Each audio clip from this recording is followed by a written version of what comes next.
फैसला दिया है, जिसके बाद चतुर्श्रेणी कर्मचारी भर्ती के अभ्यर्थियों के मन में बहुत सारे सवाल हैं, क्योंकि दस्तावेज सत्यापन प्रक्रिया पूरी हो चुकी है और अब आगे का प्रोसेस है वो शुरू हो चुका है। ऐसे में अब इस भर्ती में आगे क्या होगा, कई सवाल हैं। उन सवालों के जवाब जानने के लिए हम बोर्ड अध्यक्ष major general Alok Raj sir के पास आए हैं।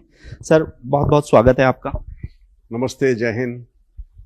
हाईकोर्ट ने एक फैसला दिया 0 अंक को लेकर कि किसी भी सरकारी नौकरी में न्यूनतम अंकों की अनिवार्यता तो रखी जाए। आपको वो आदेश प्राप्त हो चुका, आप क्या कुछ किस रूप में देखते हैं? देखिए, जो ये माननीय हाईकोर्ट का फैसला हुआ है चतुर्श्रेणी भर्ती के संदर्भ में, तो जो उनका एक व्यक्तित्व है, जो उन्होंने ऑर्डर पास किया है कि न्यूनतम क्वालिफिकेशन होनी चाहिए, ये बहुत ही स्वागत योग्य फैसला है। और मैं भी शुरू से मानता हूँ कि किसी भी सरकारी कर्मचारी, चाहे वो चतुर्श्रेणी की हो, चाहे वो सीनियर लेवल की हो, कुछ ना कुछ न्यूनतम योग्यता होनी चाहिए, ताकि जो कर्मचारी हैं वो अपना काम अच्छे से कर सके। और इसके बारे में मैंने पहले से भी, जब मैंने चार्ज संभाला था यहाँ पर 2023 में, तब भी मैंने सरकार से आग्रह किया था और विभागों को लिखा था कि प्रयास करें कि हर जगह एक न्यूनतम योग्यता रखी जाए। और उसके बाद कुछ डिपार्टमेंट्स ने उसको चेंज भी किया, मुझे खुशी बताते हुए कुछ डिपार्टमेंट्स में चेंज भी किया, और उन्होंने फिर उसको न्यूनतम योग्यता को 0 से, मतलब मिनिमम क्वालिफिकेशन ना रखने के बजाय उन्होंने 30%, 40% का एक प्रावधान रखा था, जो कि बहुत अच्छा कदम था। उसके बावजूद भी कुछ ऐसी भर्तियां हैं जहाँ पर कि अभी मिनिमम क्वालिफिकेशन नहीं है, और उसमें से एक चतुर्श्रेणी परीक्षा थी जिसमें नहीं है। तो इसके संदर्भ में उन्होंने एक आदेश भी किया है कि सरकार एक कमेटी गठित करके इस पर विचार करे और फिर कुछ परीक्षाओं, भर्तियों की न्यूनतम योग्यता रखे। तो आई एम श्योर सरकार इसमें, जो विभाग हैं वो उसमें कुछ कार्रवाई करेंगे। जहाँ तक चतुर्श्रेणी भर्ती का सवाल है, आप जानते हैं कि जब एक गेम शुरू हो जाता है, तो रूल्स ऑफ गेम के दौरान बदले नहीं हो सकते।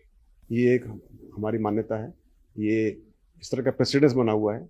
अब चूंकि चतुर्श्रेणी भर्ती की नोटिफिकेशन जारी हो गई, परीक्षा हो गई, रिजल्ट निकल गया, इस दौरान में न्यूनतम योग्यता को निर्धारित करना शायद संभव ना हो पाएगा। और इसके लिए हम जो माननीय न्यायालय का जो आदेश है उसको हम इंटरप्रेट कर रहे हैं, उसको हम विधि से हमारी सलाह ले रहे हैं, और यदि आवश्यकता पड़ी तो इस जो हम अपील करेंगे इस निर्णय के अगेंस्ट में, क्योंकि during the course of the process of भर्ती ये चेंज करना संभव नहीं हो सकता। और जहाँ तक सवाल है, जो बच्चे कम मार्क्स लेकर आए हैं, तो 0 से ऊपर के जो बच्चे हैं वो सब इसमें क्वालिफाई होते हैं, और उसी के आधार पर कर्मचारी चयन बोर्ड ने वो रिजल्ट निकाले थे। और वैसे माननीय न्यायालय ने आदेश भी दिया है कि भर्ती की प्रक्रिया में कोई फर्क नहीं पड़ेगा, और बाकी जो पूरी कार्रवाई चलती रहेगी। तो मुझे नहीं लगता कि इसकी वजह से कोई रुकावट होगी, और जो कार्रवाई है, प्रोसेस है विभाग का, जो डीवी का है, वो चलता रहेगा। और जो बच्चे दूसरे पीएच के हैं या दूसरे बच्चे, उनकी जांच चलती रहेगी।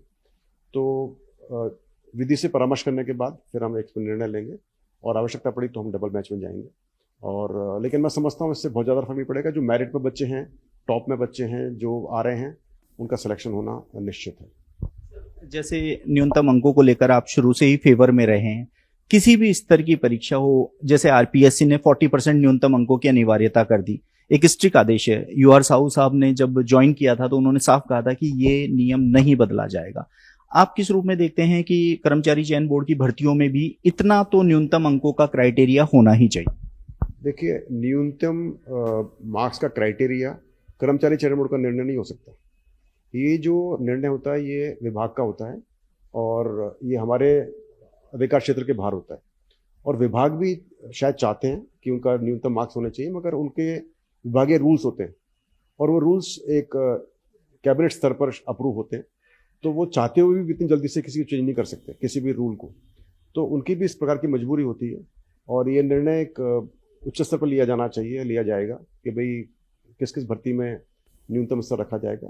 लेकिन मैं समझता हूँ कि ये एक नीड ऑफ द आवर है, जैसे कि माननीय कोर्ट ने आदेश दिया, और मैं भी इसके फेवर में हूँ। और मुझे पूरी उम्मीद है कि सरकार के अंदर भी सभी चाहेंगे कि हम जो हमारे कर्मचारी हों, चाहे किसी भी स्तर के हों, उनका कुछ तो एक न्यूनतम क्वालिफिकेशन होना चाहिए, या न्यूनतम मार्क्स उनके हासिल होने चाहिए।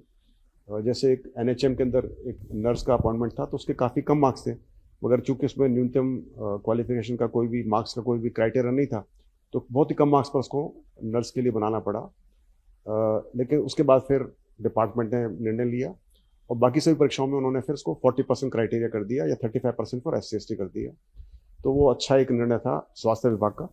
मैं समझता हूँ इसी माफिक बाकी भर्तियों में भी धीरे धीरे ये संभव हो पाएगा और होना भी चाहिए।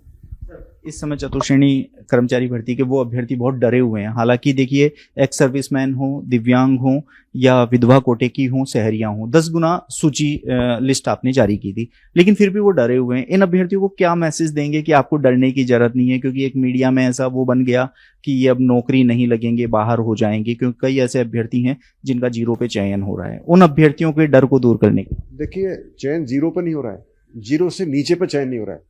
जिन भी कैंडिडेट्स के मार्क्स, क्योंकि ये मैथमेटिक्स वाली बात है, जिन भी कैंडिडेट्स के मार्क्स 0 से ऊपर हैं, चाहे वो 0.0035 है, तो वो 0 से ऊपर है और वो क्वालिफाइड हो रहा है, तो उनका चयन होना चाहिए। और जैसे आपको मैंने बताया कि जब गेम शुरू होता है उसके बाद में फिर अपन रूल्स चेंज नहीं कर सकते। तो मैं समझता हूँ कि इस बात को जब हम कोर्ट को हम बताएंगे और मुझे पूरी उम्मीद है कि इसके अंदर इस बात को माननीय न्यायालय इसको तवज्जो देगा। और जहाँ तक मैं समझता हूँ इसमें कोई परेशानी की बात नहीं होनी चाहिए, चिंता की बात नहीं होनी चाहिए। जिनको हमने क्वालिफाई किया है, जो मेरिट में हैं और जो मेरिट में टॉप में हैं एज पर द वैकेंसीज, उनका सिलेक्शन होना चाहिए।